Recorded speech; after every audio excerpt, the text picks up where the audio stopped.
दोस्तों नमस्कार, मैं रमनीक वेग आपके समक्ष हूँ। दोस्तों, आज दिवाली के इस शुभ अवसर पर मैं आप सबको बहुत बहुत बधाई देना चाहता हूँ। आप सब लोग खुश रहें, स्वस्थ रहें और ईश्वर की कृपा आप सब पर बनी रहे। दोस्तों, यहाँ मैं एक छोटी सी बात आप सबके समक्ष रखना चाहूँगा। हालांकि योग दर्शन, हम योगा फिलॉसफी को ध्यान से पढ़ें तो उसमें बहुत सारी अच्छी अच्छी बातें दिखती हैं, सुनने को मिलती हैं। पर एक बहुत सुंदर बात वो है ईश्वर प्रणिधान। इस चीज़ को हम सबको अपने जीवन में पूरी तरीके से समझने की ज़रूरत है, ग्रहण करने की ज़रूरत है। दोस्तों, ईश्वर प्रधान का मतलब पहले समझिए। इसका मतलब है total surrender to the will of God, कि पूरी तरीके से ईश्वर के प्रति शरणागत हो जाना।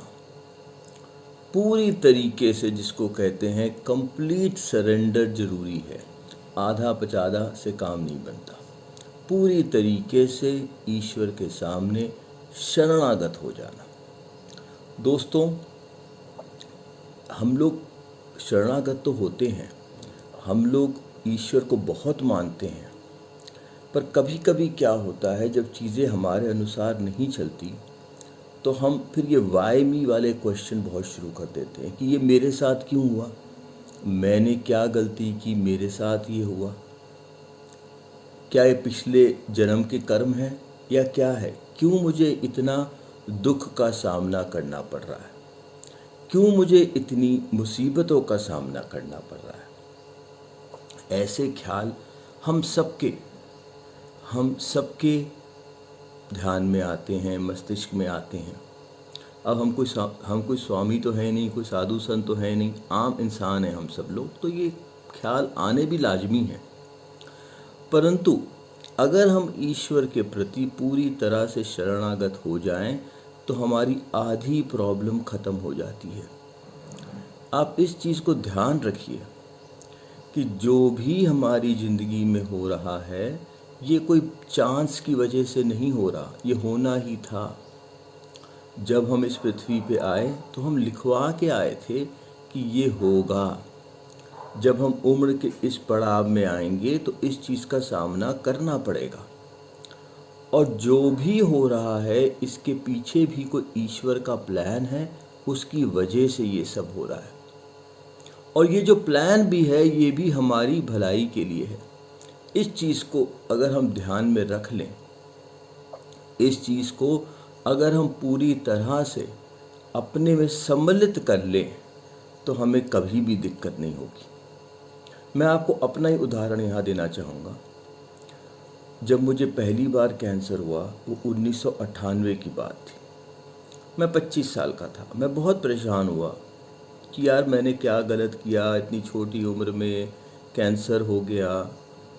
मेरे सारे दोस्त वकालत कर रहे हैं, क्योंकि दोस्तों मैं भी पेशे से वकील था, तो मैं सोचता था सब वकालत कर रहे हैं, सबकी शादियां हो रही हैं, सब अपनी ज़िंदगी में तरक्की कर रहे हैं, और मैं कैंसर से लड़ रहा हूँ। तो बड़े दिमाग में ये प्रश्न आते थे, वाई मी, मुझे क्यों इतना सफ़र करना पड़ता है। तो मैंने अपना इलाज कराया दिल्ली में, पर 6 महीने बाद फिर हो गया। जब 6 महीने बाद फिर हुआ 1999 में, तो मैं बहुत परेशान हुआ। मैंने कहा, भाई मैंने क्या जुर्म किया है कि मुझे इतनी सज़ा मिल रही है, मैंने क्या किया कि मुझे कैंसर हो रहा है बार बार। मैंने तो आज तक कोई जुर्म नहीं किया, ये मुझे कैंसर क्यों हो रहा है बार बार। तो समझ नहीं आया क्या है। तो मैं बहुत ईश्वर के सामने यही बोला करता था, भगवान वाई मी, मुझे क्यों हुआ। तो मैं अमेरिका गया, बोन मैरो ट्रांसप्लांट कराया, रेडियोथेरेपी कराई, ये सब कराया मैंने। पर उसके बाद इंडिया आया, फिर वकालत में लग गया, फिर 2-3 साल ठीक रहे, पर 2003 के अंत में फिर से आया कैंसर।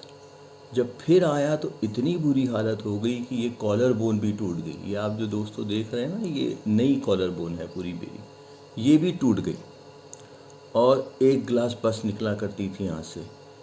पीठ में इतने सारे ट्यूमर हो गए थे कि बिस्तरे पे लेटना मुश्किल होता था। यहाँ डॉक्टरों ने हाथ भी खड़े कर दिए। कुछ ने तो यहाँ तक कहा कि फ़ोटोग्राफ निकाल लो, चौथे में काम आएगी। ऐसी परिस्थिति में मैं अमेरिका फिर से गया, वहाँ रिसर्च ट्रीटमेंट के लिए गया। जब रिसर्च ट्रीटमेंट ख़त्म हो गई तो डॉक्टरों ने कहा हमने कोशिश तो की है कि कैंसर की कोशिकाओं को मार दें, परंतु ये फिर से 6-8 महीने में आ जाएंगी, तो आप इंडिया जाएं, अपने विल बना लें, ये सब करें। तो मैं बहुत परेशान हुआ कि ये क्या हो रहा है मेरे साथ। फिर डॉक्टर ने कह दिया 6-8 महीने में फिर आ जाएगा। तो दोस्तों, जब मैं इंडिया आया फिर मैं पूरी तरह से योग, प्राणायाम, भोजन चिकित्सा, ध्यान, इन सब चीज़ों में लग गया। क्योंकि मैं पेशे से तो वकील था, पर वकालत के साथ साथ मैंने एक कोर्स किया था जिसका नाम था योग तथा प्राकृतिक चिकित्सा में डिप्लोमा का कोर्स। तो उसी ज़माने में मुझे याद है, ये 2003-4 की बात है, किसी ने मुझे एक किताब दी जिसका नाम था स्पिरिचुअल ट्रेजर्स। और उस किताब में एक पंक्ति थी जो मैं बार बार पढूं और मुझे बहुत अच्छा लगे, बहुत कॉन्सोलेशन मिले, सांत्वना मिले। और वो पंक्ति क्या थी? वो पूरे ईश्वर परिधान पे ही बेस्ड है। यानी कि वो जो पंक्ति है उसका मूल जो है वो ईश्वर प्रधान है। यानी कि जो मैं अभी बताना चाह रहा हूँ, total surrender to the will of God, ये मैं पंक्ति आपके समक्ष भी रखना चाहता हूँ। वो लाइनें ये थी, nothing happens by chance, everything takes place according to the divine plan with a definite purpose to take you nearer to the goal। यानी कि हमारी ज़िंदगी में जो कुछ भी हो रहा है वो चांस की बात नहीं है, वो इसीलिए हो रहा है कि जो भगवान ने हमारे लिए जो लक्ष्य बनाया हुआ है, जो बहुत ही सुंदर लक्ष्य है, वो लक्ष्य जो बनाया हुआ है उसकी प्राप्ति के लिए ये सब हो रहा है। तो जब मैं इन पंक्तियों को बार बार पढूं तो मैं इस चीज़ पे बार बार विश्वास करूं कि भाई ये चांस नहीं है कि मुझे कैंसर 3 बार हुआ, ये होना ही था। और वो इसीलिए हुआ कि भगवान ने जो मेरे लिए लक्ष्य बनाया है मैं उस लक्ष्य की प्राप्ति कर पाऊं। और दोस्तों, आज आप देखिए उस बात को कितने साल हो गए। आज 2020 है, आज भी मैं प्राणायाम, भोजन चिकित्सा, थोड़ी देर ध्यान भी करता हूँ और कैंसर कभी भी वापस नहीं आया। मेरे बहुत सारे दोस्त हैं जो वकालत में हैं, वो कहते हैं यार तुम तो बहुत अच्छी ज़िंदगी जीते हो, अपने कमरे में ऑफिस में बैठ के व्हाट्सएप वीडियो के थ्रू क्लासेस लेते हो और हम अभी तक कोर्ट के चक्कर काट रहे हैं, इतने साल हो गए। तो मैं कहता हूँ भाई ऐसा है कि तुम अपनी जगह काम कर रहे हो, मैं अपनी जगह काम कर रहा हूँ, और भगवान ने हम सबके लिए एक लक्ष्य बना के रखा है और हम सब उस लक्ष्य की प्राप्ति के लिए काम कर रहे हैं। तो देखिए, अगर मुझे 3 बार कैंसर ना होता तो शायद मैं वकालत छोड़ के इस लाइन में ना आता।